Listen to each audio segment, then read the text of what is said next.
again, it's for a cold, they're going to say, why did you need to counsel someone for 30 minutes because they had a cold? And they will usually downcode it. Again, this doesn't happen very often, but it is, if you get caught, that's when you don't want to ever have to write a check back to an insurance company. And the few people who have been audited in our field, it's usually these types of things where they're getting dinged and downcoded, and all those little bits of money that they ask for back are what add up to a larger bill. So this is just the reality of the system. It's broken. We just have to work with it for the time being until we can change it. The other rule with guiding or guidelines in charting, if you didn't write it down, it didn't happen.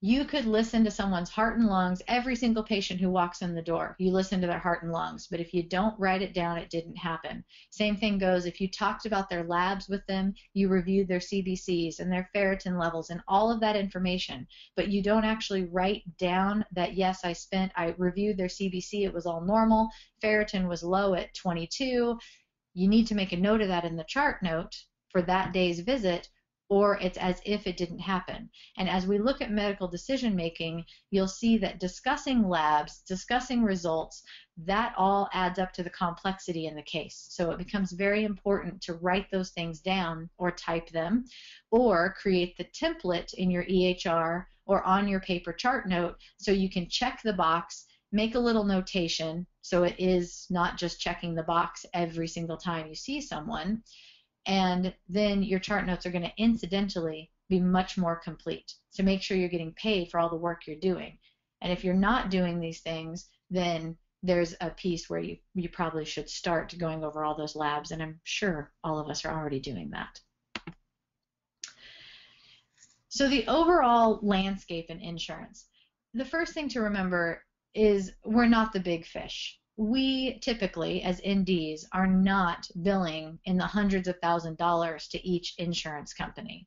We have lower patient volumes. For example, my fullest day in doing primary care practice, which is what I do most of the time, the busiest day I could possibly have is about 14 patients a day.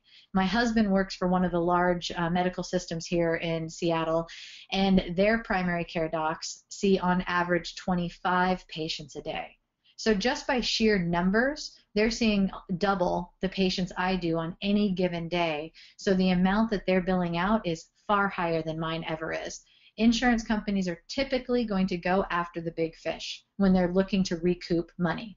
They're also typically only going to go to people who are falling outside the bell curve, which means they're not doing about the same thing as everyone else in their field. And I'm going to show you a bell curve here in the next slide or two.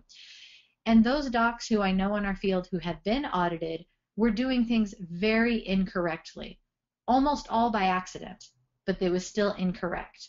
By taking this class, by even paying 50% attention to the details that should be in your chart note and the rules around billing for time, you're probably never going to have a problem with the insurance company. So we just have to, that's our reality check on, we don't need to fear audits, we just want to fly under the radar so we never have to deal with an insurance company.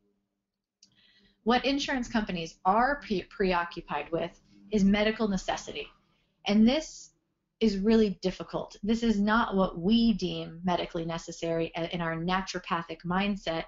You have to think about conventional medicine. And what we may want to run, or we think food intolerances are medically necessary, as we all know, for